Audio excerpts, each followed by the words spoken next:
ভাই বোনেরা, আজকে অনেক আউস করে জোর শুরাইছিলাম। আমরা তো গুনাগার এলাকার মানুষ, নরসিংদীর 5টা সিটি আমরা দুজোহায় ভোট দিছি। আপনারা এনে সব বেহেশবাসী আসলাম একটু বেহেস্তের থেকে কিছু আলু হাওয়া নেওয়ার জন্য, শরবতে তোহরা, আঙ্গুর, নাশপাতি, বেদানা যা যা আছে সব লয়ে যাবো।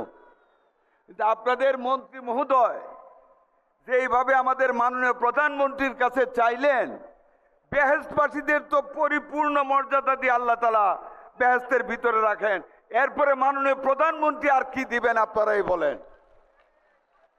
আমরা দুজকবাসীরা কই চাবো, সব চাওয়া এই বেহেশতের একজন দুজকি মানুষ মাননীয় প্রধানমন্ত্রীর কাছে চাইছে।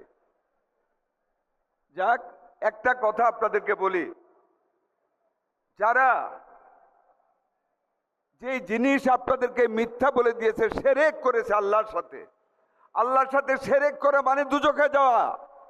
আপনাদের মানুষগুলিকে দুজকে নিয়ে গিয়েছে, যে দুজক থেকে বের করার জন্য আমাদের নবী মুহাম্মদ সাল্লাল্লাহু আলাইহি সাল্লাম রোজ কিয়ামতে আল্লাহর সামনে গিয়ে কাঁদতে কাঁদতে সেজদায় পড়ে যাবেন। আল্লাহ বলবেন, হে মুহাম্মদ তুমি মাথা তুলো। মুহাম্মদ মাথা তুলবেন, আল্লাহ বলবেন, হে মুহাম্মদ তুমি কি চাও? মুহাম্মদ বলবেন, হে আল্লাহ আমি আমার উম্মতদেরকে এই দুজকে রেখে আমি বেহেশতে যেতে পারি না। আর সেই বেহেশত, যেই বেহেশত আমাদের নবী কেন্দ্রে কেন্দ্রে আমাদেরকে দুজক থেকে বেহেশতে নিবেন, আর সেই বেহেশতে একটা মার্কায় ভোট দেওয়া আপনাদের কাছে আপনাদের দিয়া দিছে। আর তার ফল আজকে আপনারা এমপি সব বেহেশতের মেওয়া চাইতেছে মাননীয় প্রধানমন্ত্রীর কাছে। মাননীয় প্রধানমন্ত্রী এই বেহেশতের কথা চিন্তা না করে অমিতের দিকে একটু তাকায়, দুজকে থেকে হাত বাড়াইতেছে নবী আমাদের কাছে। কিছু কিছু দিয়া যাবেন মাননীয় প্রধানমন্ত্রী, এই দুজকিটারে তো আমাদের বাঁচাইতে হবে নাকি, আপনারা কি বলেন? ইনশাল্লাহ ওয়াদা করে যাই মাননীয় প্রধানমন্ত্রীর উপর নির্ভর করে আমাদের এই টার্মে আল্লাহ যদি বাঁচায় রাখে, আজকে যেই হাসপাতাল আমাদের মাননীয় প্রধানমন্ত্রী ভিত্তিপ্রস্তর করলেন 500 শয্যার, এই টার্মের ভিতরে আল্লাহ বাঁচাইলে ফার্নিচার দিব, যন্ত্র দিব, ডাক্তার দিব, নার্স দিব, টেকনিশিয়ান দিব, আবার এসে আপনাদেরকে সাথে নিয়ে হাসপাতাল উদ্বোধন করব ইনশাল্লাহ।